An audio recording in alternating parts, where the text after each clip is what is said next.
जय हिंद बच्चों। देखो, आज के अपने इस वीडियो में हम लोग बात करेंगे एक नॉन कंडक्टिंग स्फीयर की वजह से इंटेंसिटी क्या होगी। अभी इससे पहले हमारे लेक्चर में हम लोग एक कंडक्टिंग स्फीयर की वजह से इंटेंसिटी मेजर कर चुके हैं।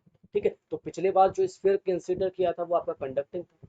इस बार जो हम लोग स्फीयर कंसीडर कर रहे हैं वो आपका पूरी तरीके से नॉन कंडक्टिंग है। और आप डिफरेंस जानते हैं अच्छे से कि अगर आप कंडक्टिंग सरफेस को कोई चार्ज देते हैं या एक नॉन कंडक्टिंग स्फीयर को कोई चार्ज देते हैं तो इन दोनों में चार्ज डिस्ट्रीब्यूशन में क्या डिफरेंस होता है। नॉन कंडक्टिंग स्फीयर पे अगर आप कोई चार्ज देते हैं तो चार्ज सिर्फ सरफेस पर डिस्ट्रीब्यूट नहीं होता, वो थ्रू आउट वॉल्यूम डिस्ट्रीब्यूट होता है। तो ये बात हम लोग अपनी पहले भी कर चुके हैं। तो हम लोग आज स्टार्ट करते हैं कि जैसे कि मान लेते हैं ये एक स्फीयर है और इस स्फीयर को अगर हम कोई चार्ज देते हैं, ठीक है, अगर हम इस स्फीयर को कोई चार्ज देते हैं तो ये जो चार्ज जो है वो सिर्फ इसके सरफेस पर रिसाइड नहीं करेगा। ठीक है, चार्ज जो है वो सिर्फ इसके सरफेस पर रिसाइड नहीं करेगा बल्कि चार्ज थ्रू आउट वॉल्यूम इस तरीके से क्या हो जाएगा, यूनिफॉर्मली डिस्ट्रीब्यूशन, मतलब यूनिफॉर्मली डिस्ट्रीब्यूट हो जाएगा। ठीक है, तो सीधी बात आपको याद रखनी है कि अगर आप किसी नॉन कंडक्टिंग स्फीयर को चार्ज देते हैं तो चार्ज सिर्फ सरफेस पर रिसाइड नहीं करता, वो थ्रू आउट वॉल्यूम जो है वो डिस्ट्रीब्यूट होता है। तो अगर हम मान लेते हैं कि इस conducting sorry non conducting sphere को हमने टोटल चार्ज कुछ दिया है क्यू, और ये चार्ज जो है वो इस पूरे वॉल्यूम में डिस्ट्रीब्यूट हो गया है, then the charge density that is called rho equals to क्या हो जाएगा, total charge that is small Q. और कहाँ पे डिस्ट्रीब्यूट हुआ है, पूरे इस वॉल्यूम में, और इस का वॉल्यूम हमें वो क्या मान लेते हैं, 4/3 पाई कैपिटल आर क्यू। भाई कैपिटल आर यहाँ पे क्या है, capital R is the radius of this sphere. So this is the charge density, जिसको हम लोग कहते हैं volume charge density of this sphere. ध्यान रहे पिछले बार कंडक्टिंग स्फीयर में क्या था, चार्ज से सरफेस पे डिस्ट्रीब्यूट था, तो इसीलिए हम लोगों ने वहां पे सिग्मा का यूज किया था। वायर के लिए हम लोगों ने क्या किया, लैम्डा का यूज किया था, क्योंकि वहां पे चार्ज क्या एक लाइन के अलोंग डिस्ट्रीब्यूट था। यहाँ पर चार्ज क्या है, यहाँ पे charge through out volume distributed है, तो ऑब्वियस सी बात है यहाँ पर हम लोग किसका यूज करेंगे, डेंसिटी रो का यूज करेंगे। अब देखिए हमें करना क्या है, हमें करना ये है कि हमें एक इस स्फीयर के बाहर कहीं पॉइंट कंसीडर करना है, उस पॉइंट पर इंटेंसिटी निकालना है, मतलब outside the sphere eight the surface of the sphere, या फिर एक पॉइंट हम जो है वो स्फीयर के अंदर कंसीडर कर लेंगे जो कि हो जाएगा आपका इनसाइड द स्फीयर, जैसा कि हम लोगों ने कंडक्टिंग शेल के लिए किया था, जैसे कि हम लोगों ने कंडक्टिंग स्फीयर के लिए किया कि एक बार हमने आउटसाइड पॉइंट कंसीडर किया, वहां पर इंटेंसिटी मेजर करी, एक बार हमने सरफेस पर पॉइंट कंसीडर कर लिया, वहां इंटेंसिटी मेजर कर ली। ठीक है, और एक बार हम लोगों ने स्फीयर के अंदर एक पॉइंट कंसीडर किया, वहां पे इंटेंसिटी मेजर की।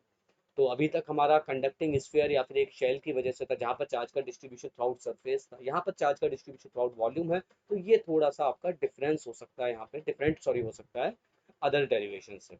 ठीक है, तो शुरू करते हैं। सबसे पहले बात करते हैं हम लोग आउटसाइड द स्फीयर की। So let us consider this is the sphere. मान लेते हैं इस स्फीयर के बाहर एक पॉइंट है पी। ठीक है, this is the point P and this point P is small R distance apart from the centre of this sphere.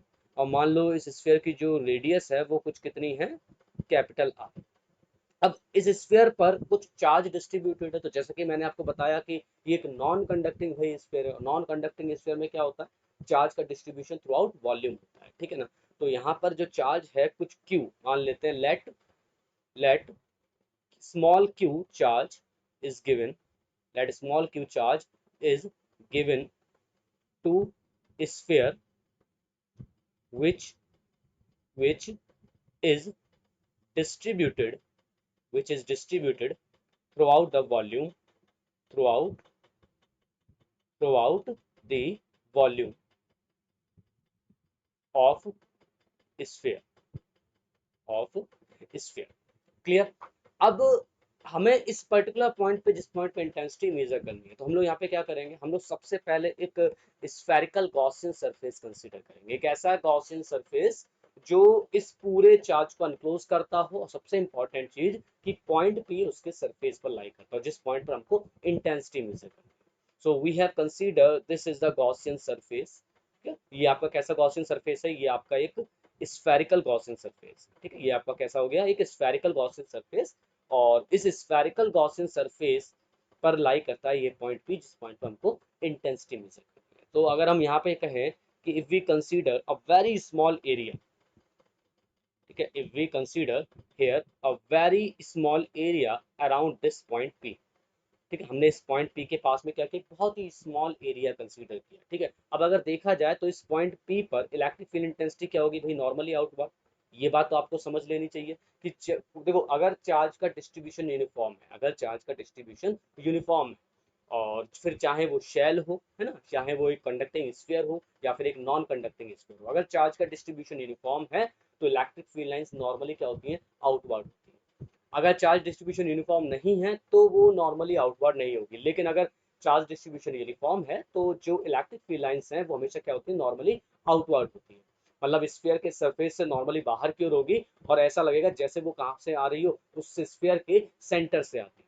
ठीक है, ये बात हम पहले भी समझ चुके हैं। जैसे कि अगर हम आपसे कहें this is your charge sphere, तो इलेक्ट्रिक फील्ड लाइंस जो होंगी वो कैसी होगी, वो इस तरीके से नॉर्मली आउटवर्ड होगी, और ऐसा लगेगा जैसे वो कहाँ से ऑरिजिनेट हो रही हो, वो ऑरिजिनेट हो रही है स्फीयर के सेंटर से। This is the centre.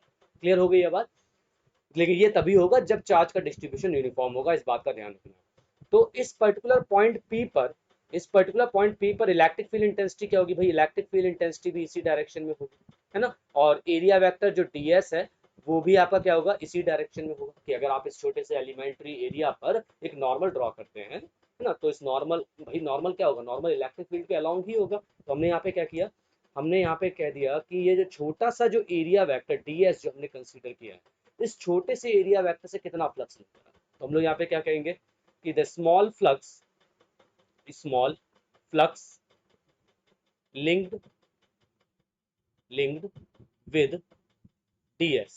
अब इस छोटे से सरफेस ds से कितना फ्लक्स लिंक करेगा, ऑब्वियस सी बात है, एक स्मॉल फ्लक्स लिंक करेगा, दैट इज कॉल्ड d5। और d5 की वैल्यू किसके बराबर हो जाएगी आपकी, e वेक्टर डॉट ds।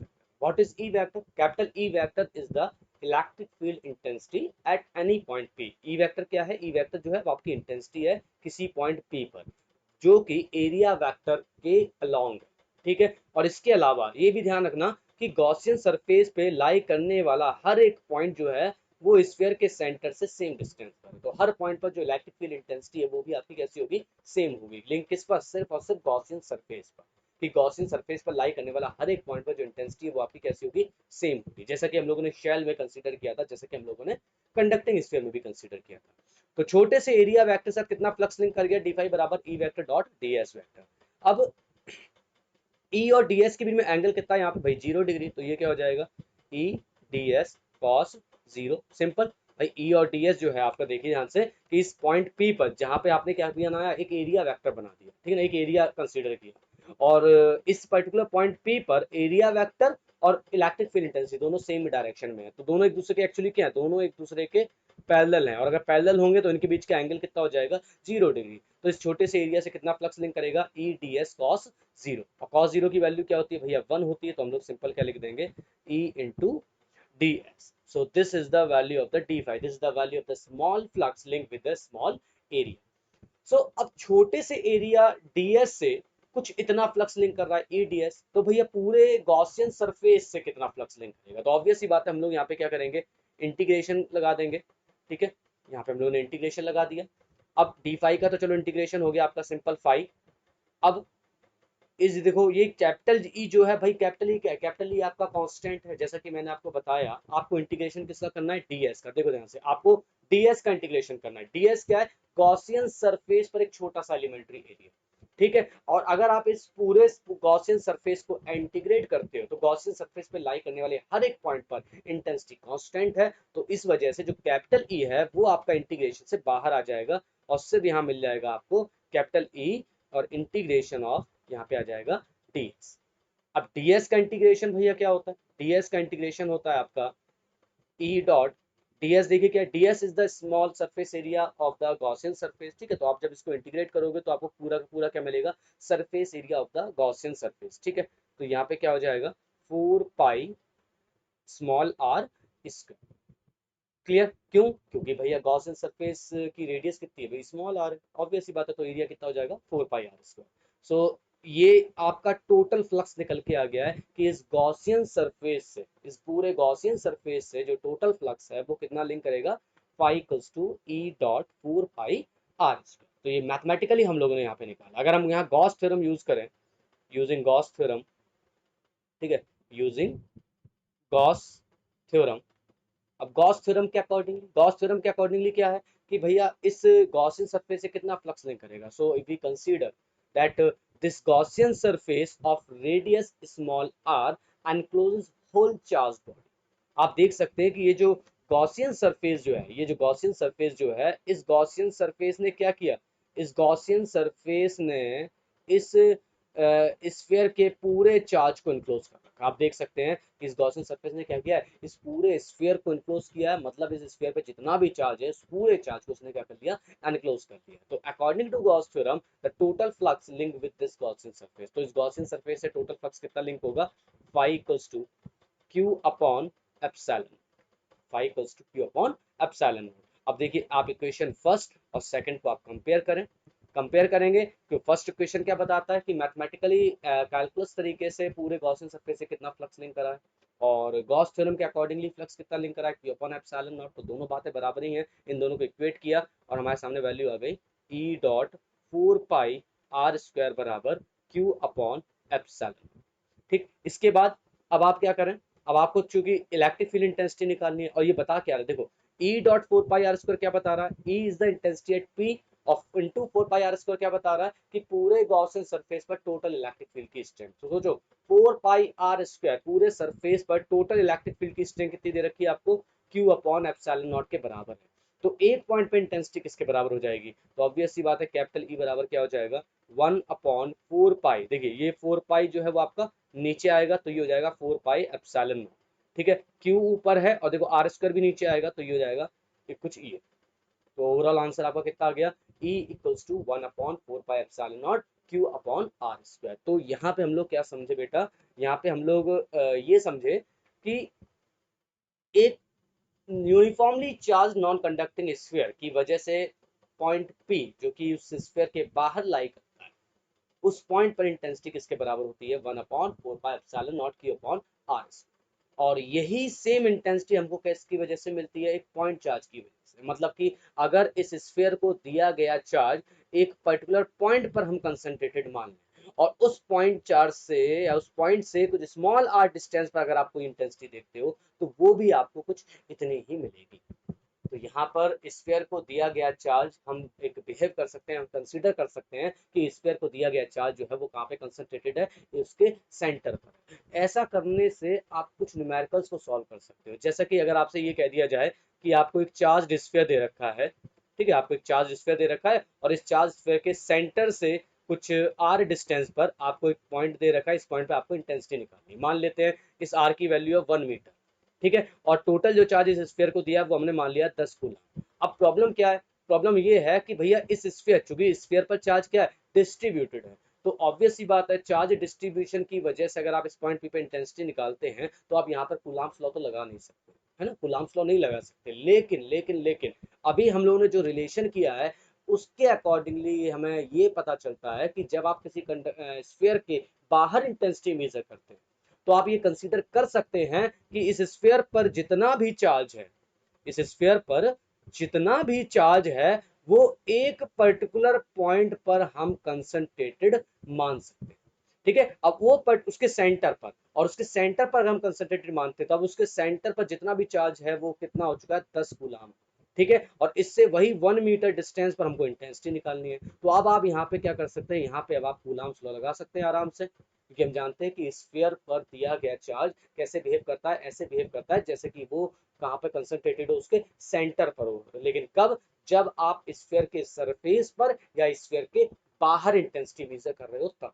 और दूसरा, चार्ज का डिस्ट्रीब्यूशन आपका पूरी तरीके से यूनिफॉर्म होना चाहिए। अगर इन दो में से कोई कंडीशन नहीं है तो आप ये कूलम्ब्स लॉ वाला जो रिलेशन है वो आप यहाँ पर अप्लाई नहीं करोगे। क्लियर हो गई ये बात, ठीक है, आगे बढ़ते हैं। ये तो बात हो गई आउटसाइड द स्फीयर की, अब बात करते हैं at the surface of the sphere की। तो मान लेते हैं this is the conducting, sorry this is the non conducting sphere और this is the point P. ठीक है, अब ये पॉइंट पी कहाँ पे लाई कर रहा है, at the surface of this sphere. Obvious सी बात है ये डिस्टेंस हो जाएगी स्मॉल आर, और यही हमारी क्या हो जाती है यहाँ पे, रेडियस भी होगी इस स्फीयर की। मतलब इस बार पहले आपको कंडीशन कुछ और दे रखी थी, पहले आपको कंडीशन क्या दे रखी थी, पहले आपको कंडीशन दे रखी थी यहाँ पे small R is greater than capital R, और यहाँ कंडीशन क्या है, यहाँ पे जो स्मॉल आर है वो किसके बराबर है, कैपिटल आर के बराबर। ठीक, अब क्योंकि चार्ज जो है वो क्या है, वो तो थ्रू आउट वॉल्यूम डिस्ट्रीब्यूटेड है। ठीक है, अब हमने यहाँ पे क्या किया, सबसे पहले तो हमने यहाँ पे एक अगेन एक गॉसियन सरफेस ड्रॉ किया। तो ये मान लेते हैं अगेन ये आपका कैसा है, एक स्फेरिकल गॉसियन सरफेस है। ठीक है, अब ये जो स्फेरिकल गॉसियन सरफेस है, इसने क्या किया, अभी भी इसने इस पूरे चार्ज को इनक्लोज कर रखा है। आप देख सकते हैं कि जब पॉइंट पी उसके सरफेस पर लाई कर रहा है और हमने गॉसियन सरफेस बनाया, और वो गॉसियन सरफेस क्या कर रहा है, इस पूरे स्फीयर पर जितना भी चार्ज है उसको इनक्लोज करता है। You can consider a sphere having some charge which is distributed throughout a volume, and the point P which is lying at the surface of the sphere where we have to find out the electric field intensity. और अगर हम यहाँ पर अब कोई Gaussian surface draw करते हैं, then the Gaussian surface will again encloses the whole charge और the point P will lie at its surface. Clear हो गई ये बात। तो यहाँ जो गॉसियन सरफेस है ये अभी भी क्या कर रहा है, पूरी ही चार्ज को इनक्लोज कर रहा है। सो ऑब्वियस सी बात है, जो हमने अभी पुराना रिलेशन लगाया हम डायरेक्ट वहां से भी काम कर सकते हैं। तो हम लोग यहाँ पे क्या करेंगे, हम लोग ने निकाला था कैपिटल ई बराबर क्या था, 1/4 pi epsilon nought Q upon small R square. लेकिन अब यहाँ पे स्मॉल आर किसके बराबर है भाई, कैपिटल आर के बराबर है। तो वैल्यू यहाँ पे पुट करेंगे तो क्या हो जाएगा आपका, E equals to 1/4 pi epsilon nought Q upon capital R square. आप चाहो तो इसको मैथमेटिकल तरीके से भी कर सकते हो, जैसा भी हम लोगों ने आउटसाइड द स्फीयर किया ना, बिल्कुल डिट्टो आप वैसे ही यहाँ पे करो। क्या करो कि पॉइंट पी के आसपास एक छोटा सा एरिया वेक्टर मान लेना। एरिया वेक्टर की डायरेक्शन डीएस वेक्टर क्या होगी, इस डायरेक्शन में होगी। इस पॉइंट पे इलेक्ट्रिक फील्ड इंटेंसिटी भी कैसी होगी भैया, नॉर्मली आउटवर्ड होगी। इन दोनों के बीच में एंगल कितना हो गया, 0 डिग्री हो गया। तो पहले छोटे एरिया से फ्लक्स निकालना और फिर बाद में पूरे सरफेस से फ्लक्स निकाल देना। ठीक है, तो भी आपका आंसर यही आएगा। तो ये काम आप चाहो तो कॉपी पे कर सकते हो, नहीं तो आप डायरेक्ट यहाँ से नोट कर सकते हो कि यहाँ पे चूंकि जो eight the surface of the sphere जब हम इंटेंसिटी मेजर करेंगे तो अगेन गॉसियन सरफेस क्या कर रहा है, पूरे ही चार्ज को इनक्लोज कर रहा है। बस अंतर ये है कि इस बार उस सरफेस की जो रेडियस है वो डिफरेंट है। इस बार रेडियस कितनी हो गई है, कैपिटल आर के बराबर हो चुकी है। तो बस इतना ही एक डिफरेंस है, बाद बाकी बिल्कुल डिट्टो सेम है। ठीक है, तो इसीलिए मैंने क्या किया, पुराने रिलेशन में स्मॉल आर की जगह कैपिटल आर लिख दिया और आपका आंसर। क्लियर हो गई ये बात। अच्छा, इसको अगर रो के टर्म में करना हो तो कैसे करेंगे। अब भैया देखो, अभी हमने थोड़ी देर पहले बताया था क्यू किसके बराबर आपका था, Q was equals to rho into 4/3 pi capital R Q. 4/3 pi capital R Q, यहाँ पे 4/3 पाई आर क्यू क्या, this is the volume of the sphere, जहां पर क्यू चार्ज जो है थ्रू आउट वॉल्यूम डिस्ट्रीब्यूटेड है। So we will write it here, rho Q equals to rho 4/3 pi R Q. अब अगर आप ये वैल्यू आप यहाँ पे रख दो तो आपको क्या आंसर मिलेगा, कैपिटल ई बराबर 1/4 पाई एप्सिलॉन नॉट, क्यू की जगह आ जाएगा आपका 4/3 pi capital R cube divide by नीचे आ जाएगा आपका आर स्क्वायर। यहाँ पे आर स्क्वायर पूरा कैंसिल। ठीक है, 4 से 4 कैंसिल चाहो तो कर सकते हो।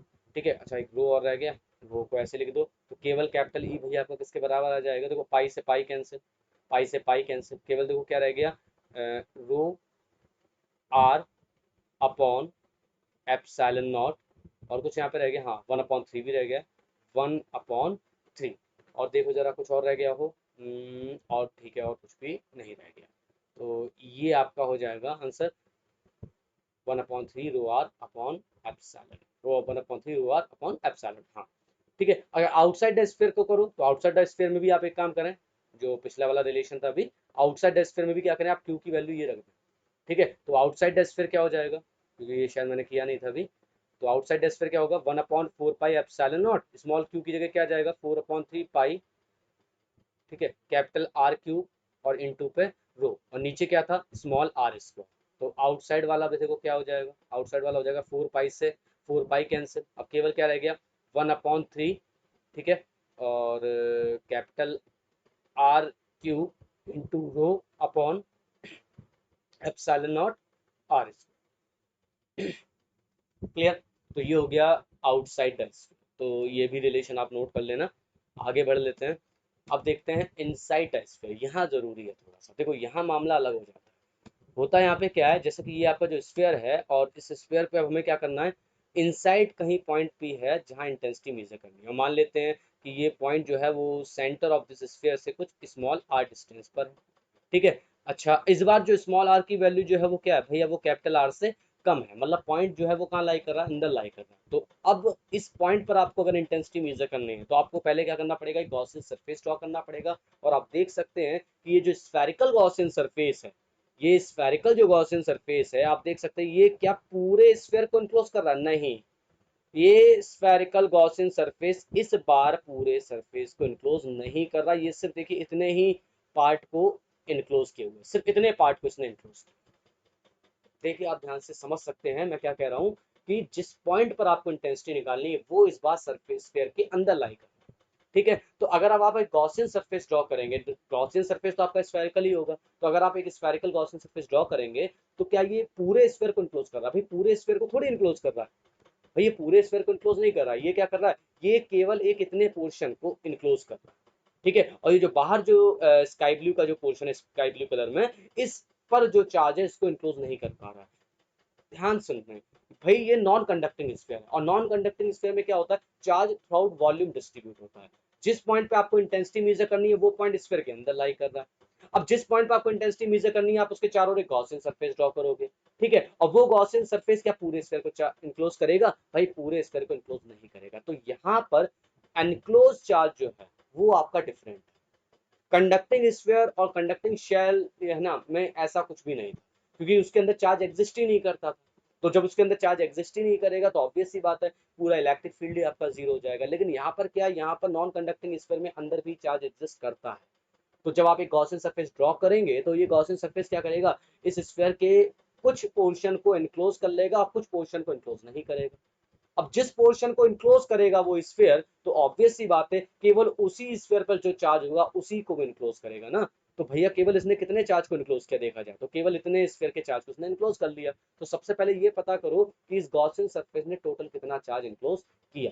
तो भाई मान लेते हैं कि q dash is the total charge enclose by this Gaussian surface, और ये q डैश भाई देखो किसके बराबर, देखिए आप डेंसिटी देखो, इसकी चार्ज डेंसिटी कितनी है रो, ठीक है। और मल्टीप्लाई किससे कर दो आप 4/3 पाई स्मॉल r क्यूब से।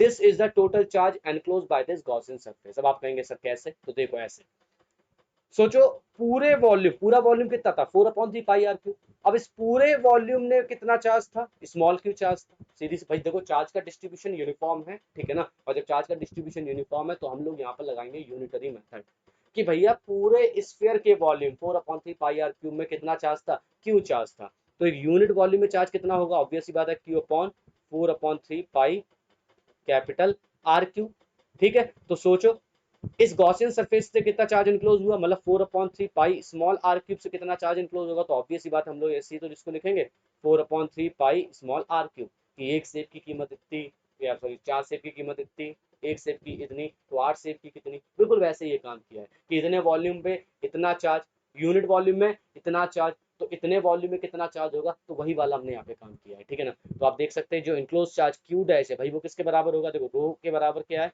Q upon 4/3 pi capital R cube, और यहाँ पे आ जाएगा again 4/3 pi small R cube.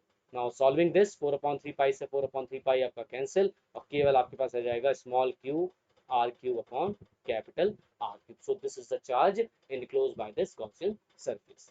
Now अब हम लोग यहाँ पे वही काम करेंगे जो हमने अभी तक करते आ रहे हैं, क्या कि सबसे पहले हम लोग इसी पॉइंट पी, जिस पॉइंट पे आपको इंटेंसिटी मेजर करनी है, ठीक है, जिस पॉइंट पी पे आपको इंटेंसिटी मेजर करनी है, इसी पर्टिकुलर पॉइंट पी पे आप एक छोटा सा एरिया वेक्टर कंसीडर करें। इस पर्टिकुलर पॉइंट पी पे एरिया वेक्टर और इलेक्ट्रिक फील्ड इंटेंसिटी दोनों ही आपकी क्या है, सेम डायरेक्शन में है, ठीक है। तो इस छोटे से एरिया से कितना फ्लक्स लिंक कर गया, ऑब्वियस सी बात हम लोग कह देंगे the small flux link with this small area will be E vector dot D S vector. इन दोनों बीच में एंगल जीरो है तो ऑब्वियस सी बात है ये क्या हो जाएगा, केवल फाइव डी फाइव बराबर ई इंटू डी एस। नाउ अब डी फाइव बराबर ई इंटू डी एस है तो यहाँ पे हम टोटल फ्लक्स किसके बराबर हो जाएगा, फाइव बराबर integration of E into D S, ठीक है। ई कांस्टेंट है भाई, ई क्या, ई is the intensity at a point P, और पॉइंट पी कहाँ पे लाई कर रहा है, गॉसियन सरफेस पर, और गॉसियन सरफेस पर लाई करने वाले हर एक पॉइंट पर इंटेंसिटी कैसी होती है, सेम होती है। देन जब आप सरफेस इंटीग्रल करोगे तो सरफेस इंटीग्रल करने से पहले आप इस ई को बाहर निकालें बिकॉज ई इज कांस्टेंट। सो यहाँ पे सिर्फ आपका क्या रह जाएगा डी एस, ठीक है, इतना हो गया। अब इसके बाद तो फाइव बराबर यहाँ पे क्या हो जाएगा, कैपिटल ई, अब इंटीग्रेशन ऑफ डी है। अब देखो डीएस क्या है, DS is the small area consider on the Gaussian surface. तो आप अगर इस गॉसियन सरफेस के पूरे एरिया को इंटीग्रेट करते हैं तो आपको क्या मिलेगा यहाँ पे 4 pi small R square. So this is the total flux link with this Gaussian surface. And according to Gauss theorem, according to Gauss theorem according to Gauss theorem phi equals to क्या हो जाता है आपका Q upon epsilon. और यहाँ पे जो Q है भाई वो देखो क्यू किसके बराबर है, एक्चुअली वो क्यू डैश के बराबर है। भाई आप खुद सोचो, ये जो गॉसियन सरफेस है, ये जो गॉसियन सरफेस है, क्या इसने पूरा चार्ज इनक्लोज किया? नहीं नहीं नहीं, इस गॉसियन सरफेस ने इस बार पूरा चार्ज इनक्लोज नहीं किया। इसने इस बार केवल कितना चार्ज इनक्लोज किया? कुछ क्यू डैश चार्ज इनक्लोज किया। और ये क्यू डैश की वैल्यू किसके बराबर है? Small Q R cube upon capital R cube के बराबर है। तो हम लोग यहाँ पे क्या करेंगे, टोटल जो फ्लक्स लिंक करा है इस गॉसियन सरफेस के साथ, वो किसके बराबर होगा? जितना चार्ज उसने इनक्लोज किया है 1/एप्सिलॉन टाइम्स बराबर होगा। तो इस गॉसियन सरफेस ने टोटल कितना चार्ज इनक्लोज किया? क्यू डैश, जिसकी वैल्यू किसके बराबर है? क्यू आर पे पावर 3 अपॉन कैपिटल आर पे पावर 3, और पूरे का डिवाइड कर देना किससे? एप्सिलॉन नॉट से। So this is your equation first and second. इन दोनों को आप इक्वेट करें। इक्वेट करेंगे भाई, इक्वेट क्यों करेंगे? इक्वेट इसलिए करेंगे क्योंकि फर्स्ट इक्वेशन क्या बताती है मैथमेटिकल तरीके से कि इस गॉसियन सरफेस से कितना फ्लक्स लिंक है, और जो सेकंड इक्वेशन है वो बताती है कि गॉस थ्योरम के अकॉर्डिंगली जो एनक्लोज चार्ज है गॉसियन सरफेस के द्वारा, उस एनक्लोज चार्ज की वजह से उस गॉसियन सरफेस से कितना फ्लक्स लिंक हुआ। सो दोनों का अगर हम इक्वेट करते हैं तो आपको क्या मिल जाएगा? ई डॉट 4 पाई r स्क्वायर। देखिए ई डॉट 4 पाई r स्क्वायर का मतलब क्या है कि गॉसियन सरफेस, पूरे सरफेस पर टोटल इलेक्ट्रिक फील्ड की स्ट्रेंथ, देखो कैपिटल ई क्या है? Capital E is only the strength of the electric field at the point P, but जो ई डॉट 4 पाई r स्क्वायर है वो क्या है? This is the total electric field, total electric field considered on the Gaussian surface. Clear? जो कि किसके बराबर होगी? आपकी Q इंटू आर पे पावर 3 अपॉन कैपिटल आर पे पावर 3। ठीक है, और डिवाइड बाय एप्सिलॉन। इसके बाद देखो आर स्क्वायर है, आर स्क्वायर से ये तो कैंसिल हो गया, केवल यहाँ पे एक स्मॉल आर बचेगा। ठीक है, और 4 पाई को आप इधर ले जाओ तो यहाँ पे केवल क्या रह गया? ई बराबर 1/4 pi epsilon not into Q upon capital R Q, ठीक है, इंटू स्मॉल आर। ठीक, अब यहाँ पे आप देख सकते हैं कि जब आप स्फीयर के अंदर होते हैं, जब आप स्फीयर के आउटसाइड थे, जब आप स्फीयर के सरफेस पर थे, तो इलेक्ट्रिक फील्ड इंटेंसिटी जो है वो आपकी कितनी आ रही थी? E equals to 1/4 pi Q upon नीचे आ रहा था कैप आर। बात समझ में आ गई? लेकिन यहाँ पर देखा आप क्या कह सकते हैं कि जो कैपिटल ई जो है वो किस पे डिपेंड कर रही है? देखो 1/4 पाई तो कांस्टेंट है, क्यू भी आपका कांस्टेंट है, कैपिटल आर क्या? Capital R is the radius of the sphere, radius है उस स्फीयर की। ठीक है, और इसके बाद आगे क्या लग गया? Dot small. ठीक है, पहले दो केसेस में, फर्स्ट एंड सेकंड केसेस में capital E was inversely proportional to R, but जो थर्ड केस आपका आया है जिसमें हमने पॉइंट पी को स्फीयर के अंदर कंसीडर किया है, वहां पर ऐसा रिजल्ट नहीं है। वहां पर रिजल्ट क्या आ रहा है? Capital E is only proportional to R, कि पॉइंट पी आप जितना ज्यादा बाहर कंसीडर करेंगे, तो ऑब्वियस सी बात है भाई, देखिए पॉइंट पी आप जितना ज्यादा बाहर कंसीडर करेंगे, जैसे कि अगर हम आपसे कहें दिस इज द स्फीयर, और अगर आप पॉइंट पी यहाँ कंसीडर करते हैं तो आपका गॉसियन सरफेस केवल कितना चार्ज इनक्लोज करेगा? केवल इतना ही चार्ज इनक्लोज, है ना। अब ये पॉइंट पी जितना ज्यादा आप बाहर कंसीडर करेंगे, ठीक है, ये पॉइंट पी आप जितना ज्यादा बाहर कंसीडर करेंगे, तो आपका जो एनक्लोज चार्ज है वो भी क्या होगा? बढ़ता चला जाएगा। तो जैसे जैसे आप स्मॉल आर की वैल्यू बढ़ाओगे, जो एनक्लोज चार्ज है वो आपका वैल्यू बढ़ता जाता है, मतलब जो इलेक्ट्रिक फील्ड इंटेंसिटी है वो आपकी क्या होती है? बढ़ती है। तो आउटसाइड द स्फीयर हो गया, eight the surface of the sphere हो गया, और ये जो रिलेशन है ये किसके लिए हो जाएगा? आपका इनसाइड द स्फीयर। अब इसको जरा इस टर्म में लिख लेते हैं जरा, रो के टर्म में लिखते हैं, वो क्या हो जाएगा? सिंस रो किसके बराबर है भाई? चार्ज डेंसिटी किसके बराबर है? Small Q upon 4/3 pi capital R पे पावर 3। देयरफॉर स्मॉल क्यू क्या है? Small Q is equals to rho into 4/3 pi capital R Q. Clear? ये वैल्यू आप उसमें रखें जो भी लास्ट इक्वेशन आई है, तो कैपिटल ई बराबर 1/4 pi epsilon not, small Q की जगह क्या आ जाएगा? रो 4/3 पाई कैपिटल आर क्यू। ठीक है, डिवाइड बाय नीचे आपका क्या था? कैपिटल आर क्यूब ही था शायद, इनटू यहाँ पे आ जाएगा आपका small R. Now on solving this, भाई 4 पाई से 4 पाई कैंसिल, आर क्यूब से आर क्यूब कैंसिल, केवल आपके पास क्या रह गया? कैपिटल ई बराबर 1/3 एप्सिलॉन नॉट। ठीक है, यहाँ पे आ जाएगा रो और यहाँ पे आ जाएगा आर। तो अभी भी आप देख सकते हैं कि जब आप स्फीयर के अंदर कोई पॉइंट कंसीडर करते हैं, तो उस स्फीयर के अंदर इंटेंसिटी जो है वही देखो सिर्फ सिर्फ आर पे डिपेंड कर रही है। तो ये होता है केवल इनसाइड द स्फीयर, कि जब आप कोई पॉइंट स्फीयर के अंदर कंसीडर करते हैं तो स्फीयर के अंदर इलेक्ट्रिक फील्ड एग्जिस्ट करेगा। फॉर नॉन कंडक्टिंग स्फीयर ये बात आपको ध्यान रखनी है। और जो इलेक्ट्रिक फील्ड इंटेंसिटी है वो सिर्फ और सिर्फ किस पे डिपेंड करेगी? The distance between the centre of the sphere with the point P. ठीक है, तब तक जब तक हम पॉइंट पी को अंदर कंसीडर करते हैं। ठीक है, आगे बढ़ लेते हैं।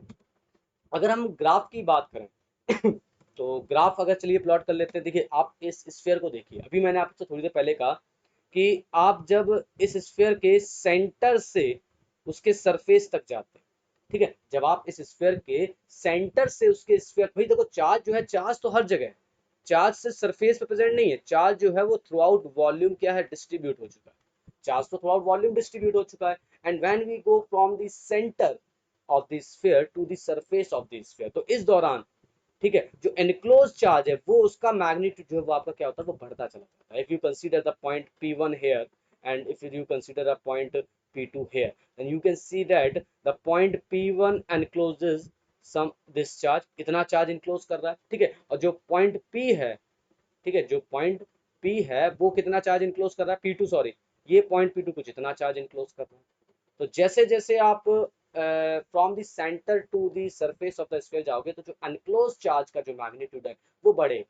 ठीक है, और इनसाइड द स्फीयर हमने अभी आपसे कहा था कि जब तक हम स्फीयर के अंदर रहते हैं तो इलेक्ट्रिक फील्ड जो इंटेंसिटी है वो डायरेक्टली किसके प्रोपोर्शनल होती है, distance between the centre of the sphere with the point P, जिस पॉइंट पर हमको इंटेंसिटी मेजर करनी है। तो यहाँ पे इज प्रोपोर्शनल टू आर है, इसका मतलब है कि from the centre of the sphere the electric field intensity is directly proportional to R. तो इस तरीके से वो आपकी क्या होगी, बढ़ती जाएगी। और ये ध्यान रखना, ये किसके लिए है, capital E is proportional to R, जब तक हम लोग स्फीयर के अंदर रहते हैं। At the surface of this sphere, at the surface of this sphere, the intensity will be maximum, that is small r equals to capital। भैया जब आप eight the surface of the sphere पहुंच जाओगे, यहाँ पे आप पहुंच गए, ये पॉइंट पे आप मान लिए, तो भाई इस पॉइंट पर आकर क्या करेगा, जो गॉसियन सरफेस है वो तो पूरा ही चार्ज इनक्लोज कर लेगा, है ना, तो पूरा चार्ज इनक्लोज यहाँ पे किया, तो इलेक्ट्रिक फील्ड इंटेंसिटी ऑब्वियस ही बात है इसके सरफेस पर क्या हो जाएगी, मैक्सिमम हो जाएगी। इसके बाद अब हम आउटसाइड द स्फीयर चलेंगे। अब मान लो हमने पॉइंट आउटसाइड, मान लो यहाँ कंसिडर कर लिया पी नॉट, तो आप देखिए अगर आप कोई गॉसियन सरफेस ड्रॉ करते हैं तो ये गॉसियन सरफेस क्या करेगा, उतने ही चार्ज को इनक्लोज कर रहा है जितने चार्ज को ये पॉइंट पी जब हमने सरफेस पर कंसीडर किया था, तो एक गॉसियन सरफेस हमने यहाँ भी माना था, तो ये गॉसियन सरफेस भी उतना ही चार्ज इनक्लोज कर रहा है जितना कि ये पॉइंट पी नॉट वाला कर। तो अब इनक्लोज चार्ज का मैग्नीट्यूड सेम हो चुका है, ठीक है, लेकिन अब जो डिस्टेंस है वो आपकी बढ़ती जा रही है। और हमें अच्छी तरह पता है कि at the centre of the sphere to surface of the sphere, तो चलो ठीक है, intensity is directly proportional to R, but outside the sphere जब हम बात करते हैं तो स्फीयर के बाहर इलेक्ट्रिक फील्ड इंटेंसिटी जो है वो कैसे वेरी करती है, E is inversely proportional to R square. क्योंकि अब आप पॉइंट पी को जितना ज्यादा बाहर कंसीडर करेंगे आपको गॉसियन स्फीयर का साइज उतना ही बड़ा होगा और वो स्फीयर हर हालत में उतना ही चार्ज इनक्लोज करेगा जितना उस स्फीयर के पास है। अब जो प्रॉब्लम हो रही है वो डिस्टेंस की हो रही है कि पॉइंट पी और सेंटर ऑफ द स्फीयर की जो डिस्टेंस है वो लगातार आपकी बढ़ती जा रही है, और जैसे जैसे डिस्टेंस बढ़ती जाएगी वैसे वैसे जो इलेक्ट्रिक फील्ड इंटेंसिटी है स्फीयर की वजह से वो आपकी कम होने लगेगी, और वो किससे और भी करेगी, E inversely proportional to R square. So the graph will be like this, कुछ इस तरीके से। तो ध्यान रखना, ये हो गया E is inversely proportional to R square. तो यहाँ पे ध्यान वाली बात क्या है बेटा, ध्यान वाली बात ये है कि from the centre of the sphere to the surface of the sphere तक इलेक्ट्रिक फील्ड इंटेंसिटी ग्रेजुअली बढ़ती है बिकॉज एनक्लोज चार्ज का मैग्नीट्यूड बढ़ता चला जाता है। लेकिन जब हम at the surface of the sphere पहुंच जाते हैं तो वहां इंटेंसिटी मैक्सिमम हो जाती है, उसके बाद आपकी इंटेंसिटी जो है वो ग्रेजुअली डिक्रीज करती है। So this was our topic for the non conducting sphere, जो कि आपके कोर्स में बिल्कुल नहीं है। और यहाँ चलिए देख लेते हैं, अभी तक हम लोग देखो तीन चीजों के बारे में इंटेंसिटी मेजर किए हैं, वैसे एक वायर की वजह से भी किए थे, लेकिन हम यहाँ पे ले रहे हैं एक, देखिए आपको एक शेल दे रखी है, एक कंडक्टिंग स्फीयर है और एक नॉन कंडक्टिंग स्फीयर। ठीक है, शेल और नॉन कंडक्टिंग स्फीयर के लिए तो बातें एक जैसी हैं, जैसे कि अगर आप शेल और conducting sphere, non conducting sphere, अगर आप किसी शेल को चार्ज देते हैं, ठीक है, लेकिन ध्यान रहे ये चार्ज शेल अगर मान लो बहुत ही पतली है, बहुत पतली है, तो हम कंसीडर कर लेते हैं कि शेल को दिया गया जो चार्ज है वो कहाँ पे रहता है, सिर्फ और सिर्फ उसके सरफेस पर रहता है, चाहे फिर ये कंडक्टिंग शेल हो या फिर नॉन कंडक्टिंग, अगर चाहे ये कैसी भी शेल हो, चाहे कंडक्टिंग हो या नॉन कंडक्टिंग हो, लेकिन अगर इस शेल की थिकनेस बहुत कम है, मतलब कि बिल्कुल एकदम ना के बराबर है, then in that case we can consider the charge distribution with only about its surface. Clear हो गई ये बात। दूसरा, कंडक्टिंग स्फीयर की अगर हम बात करें तो अगर एक कंडक्टिंग स्फीयर को अगर आप चार्ज देते हो तो ये चार्ज जो है वो क्या करता है, वो सिर्फ और सिर्फ इसके सरफेस पर रिसाइड करता है, सिर्फ इसके सरफेस पर रिसाइड करता है। लेकिन नॉन कंडक्टिंग स्फीयर को दिया गया चार्ज जो है वो सिर्फ उसके सरफेस पर रिसाइड नहीं करता, बल्कि थ्रू आउट वॉल्यूम जो है वो इस तरीके से डिस्ट्रीब्यूट हो जाता है। रीजन हम समझ चुके हैं अपने पुराने वीडियोस में, तो प्लीज उसको जरूर देख लेना, समझ में आ जाएगा क्यों किसी कंडक्टर के अंदर इलेक्ट्रिक फील्ड जीरो होता है, क्यों किसी कंडक्टर के अंदर चार्ज एग्जिस्ट नहीं करता। अगर डिफरेंसेस की बात करें तो ध्यान, मैं पहले ही आपको बता दूं, देखो शेल और कंडक्टिंग स्फीयर दोनों के लिए केसेस एक जैसे हैं, ठीक है। नॉन कंडक्टिंग का केस अलग होगा। अगर हम बात करें आउटसाइड की, तो भैया देखो शेल के बाहर चाहे कंडक्टिंग स्फीयर हो या एक शेल हो, तो अगर हम बाहर कोई पॉइंट कंसीडर करते हैं तो बाहर हमको इंटेंसिटी किसके बराबर मिली, 1/4πε0 क्यू अपॉन आर स्क्वायर। और यही इंटेंसिटी हमको किसके मिली, यही इंटेंसिटी हमको नॉन कंडक्टिंग स्फीयर के लिए भी मिली, 1/4πε0 क्यू अपॉन आर स्क्वायर। कोई दिक्कत नहीं। Eight the surface of the sphere कोई दिक्कत नहीं। कैपिटल ई बराबर कितना आ गया, 1/4πε Q upon capital R square. और यही इंटेंसिटी हमको कहाँ पे मिल गई, यही इंटेंसिटी हमको नॉन कंडक्टिंग स्फीयर की वजह से मिली, 1/4πε Q upon capital R square. सीधी सी बात। लेकिन जब हम इनसाइड पहुंचे तो inside the surface, inside the shell, inside the conducting sphere, electric field intensity was zero. Inside the shell, inside the conducting sphere, the electric field intensity was zero. लेकिन non conducting sphere में ऐसा नहीं था। Non conducting sphere में centre पर, sorry, sphere के अंदर जो इलेक्ट्रिक फील्ड इंटेंसिटी वो जीरो नहीं होती है, लेकिन हाँ सेंटर पर जरूर जीरो हो सकती है। आप लिख सकते हैं कि सेंटर पर अगर हम बात करें इस conducting sphere, sorry non conducting sphere के सेंटर पर अगर हम बात करें तो नॉन कंडक्टिंग स्फीयर के सेंटर पर इलेक्ट्रिक फील्ड इंटेंसिटी क्या होती है, जीरो होती है, क्योंकि गॉसियन सरफेस वहां पर कोई भी चार्ज इंपोज नहीं कर सकता, ठीक है ना। लेकिन अगर हम वैसे बात करें सेंटर के अलावा कहीं और पॉइंट कंसिडर कर लें इनसाइड द स्फीयर कहीं पर भी, तो वहां पर आपकी इंटेंसिटी क्या होती है, डिफरेंट होती है। और वो कितनी थी आपकी, कुछ कैपिटल ई बराबर rho R upon 3 epsilon. So this was the difference between the shell conducting sphere with non conducting sphere. So ये आपके कोर्स में तो नहीं है नॉन कंडक्टिंग स्फीयर, लेकिन आपको है वो समझ में आ गया होगा और समझ भी लें, अच्छी बात होती है। गॉस थ्योरम को भी आपको समझना है बहुत अच्छे से, तो एप्लीकेशन के दम पे तुम लोग समझ सकते हो। अगला लेक्चर हमारा होगा एनसीईआरटी के बच्चे न्यूमेरिकल्स पे। मे भी देखो हो सकता है आज ही मैं दूसरा लेक्चर भी अपलोड कर दूं। और एक तो एनसीईआरटी के न्यूमेरिकल और दूसरा आपका हो जाएगा स्टार्ट ये parallel sheet, sorry charge sheet की वजह से हम इंटेंसिटी फाइंड करेंगे।